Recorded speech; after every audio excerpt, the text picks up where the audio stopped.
آج کل آپ نے دیکھا ہوگا یہ نشہ جو کرتے ہیں بچے، ہم نے سنا ہے اپنے بزرگوں سے، ہمارے حضرت قبلہ عالم شاہ الحسانی علیہ الرحمہ حقہ، سگریٹ اور اس طرح کی چیزوں کو پسند نہیں فرماتے تھے اور ان چیزوں سے منع فرماتے تھے۔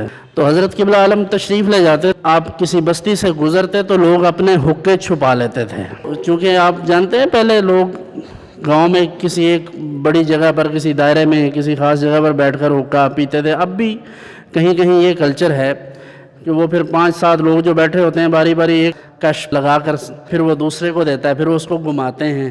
تو یہ سب اجتماعی ایک ان کا وہ ہوتا تھا اہتمام حقہ پینے کا۔ لیکن شرم اور حیا کا عالم یہ تھا کہ بزرگوں کے سامنے یہ کام لوگ نہیں کرتے تھے۔ اس کے بعد بھی ہمارے دادا جان رحمۃ اللہ علیہ، حضرت نقش الحسانی علیہ رحمہ، ان کے بارے میں بھی ہم نے سنا ہے کہ اس طرح، اور خود ہم نے بھی دیکھا ہے اپنے بزرگوں کے سامنے بھی، کہ لوگ باہر حقہ سگریٹ پیتے ہیں لیکن درباشی میں آتے ہیں، ہاتھ دھو کر آتے ہیں، کلی کر کے آتے ہیں تاکہ اس کی سمیل نہ جائے۔ ویسے بھی ان الملائکۃ تتأذی ممن یتأذی ابن آدم، حدیث کے لفظ یہ ہیں کہ ملائکہ کو بھی اس چیز سے اذیت ہوتی ہے جس سے ابن آدم کو اذیت ہوتی ہے۔ یعنی ہم جو سگریٹ پیتے ہیں، حقہ پیتے ہیں اور ہاتھ نہیں دھوتے، منہ نہیں دھوتے، کلی نہیں کرتے، دوسروں کو سمیل جاتی ہے، تو جس چیز سے کسی انسان کو تکلیف پہنچتی ہے اس سے فرشتوں کو بھی تکلیف پہنچتی ہے۔ لیکن اب کیا ہے؟ اب تو یہ ہے کہ نوجوان کھڑے ہوتے ہیں سر راہ، آپ کبھی دیکھیں بازاروں میں۔ میں ایک دن یہاں شہر میں ایک دکان پر گیا کوئی چیز لینے، تو وہاں فریزر کے اوپر 2 نوجوان بیٹھے کش لگا رہے ہیں۔ میں نے کہا بھائی اس میں سے کچھ لینا ہے تو اگر آپ اٹھ جائیں، تو کہتے لو جی اٹھ جاتے ہیں۔ اٹھ گئے، میں نے ان سے کہا، میں نے کہا بچے آپ کی عمر کتنی ہے؟ کہتے آپ خود بتائیں۔ میں نے کہا کوئی 17-18 سال ہے۔ کہتے بالکل 17 سال۔ تو میں نے کہا یہ آپ کی عمر پڑھنے کی ہے اور آپ یہاں بیٹھ کر کش لگا رہے ہیں، سگریٹ پی رہے ہیں۔ کہتا جی آپ کو کیا مسئلہ اس سے؟ میں نے کہا آپ اس قوم کے سپوت ہیں، آپ کل کا مستقبل ہیں ہمارا، آپ جیسے نوجوانوں سے ہماری یہ توقعات ہیں کہ یہ اس معاشرے میں بہتری کا سبب بنیں گے، اور آپ کا حال یہ ہے کہ آپ زندگی کی ابتدا میں پھسل چکے ہیں، تو اب آئندہ وقت میں ظاہر ہے آپ نے لوگوں کو گائیڈ کرنا ہے، آپ کے بعد والوں کا کیا حال ہوگا۔ تو کہتا ہے کہ تبلیغ اچھی کرتے ہیں آپ۔ میں نے کہا چلیں اللہ قبول کریں۔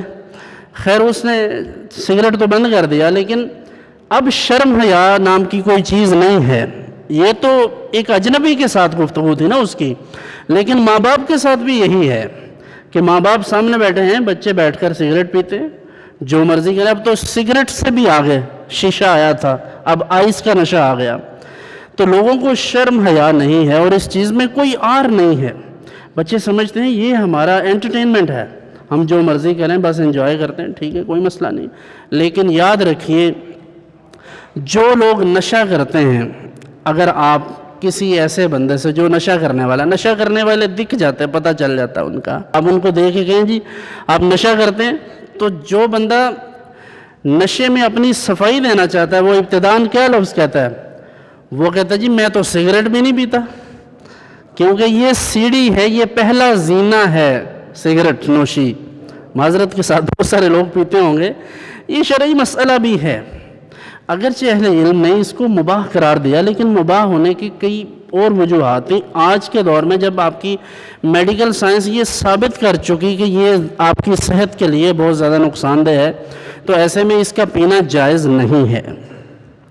تو یہ ایک بنیادی چیز ہے، اس سے آگے پھر نشے چھوٹے موٹے، پھر آگے بڑھتے بڑھتے اوپر کی طرف۔ تو ظاہر بات ہے جو لوگ کش لگاتے ہیں اپنے دوستوں کے ساتھ کھڑے ہو کر، تو وہ ان کو بھی دعوت دیتے ہیں، ان کو کہتے ہیں آؤ یار بس ایک سوٹا لگا کے دیکھ لو، ایک کش لگا کے دیکھو۔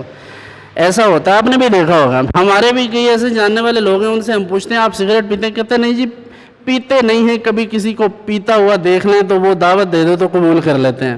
میں نے کہا سبحان اللہ، ایسی دعوت اگر آپ کو کوئی مسجد میں جاتے ہوئے دے تو کبھی قبول کیا آپ نے؟ اگر کوئی ایسی دعوت کسی اچھے اجتماع میں، کسی اچھی مجلس میں جاتے ہوئے دے تو قبول کرتے ہیں؟ نہیں، کیونکہ آپ کی رغبت اس طرف ہے۔ تو اس لیے یہ کام تو جو لوگ نشہ کرتے ہیں، یہ ساری چیزیں کرتے ہیں، وہ دوسروں کو بھی دعوت دیتے ہیں۔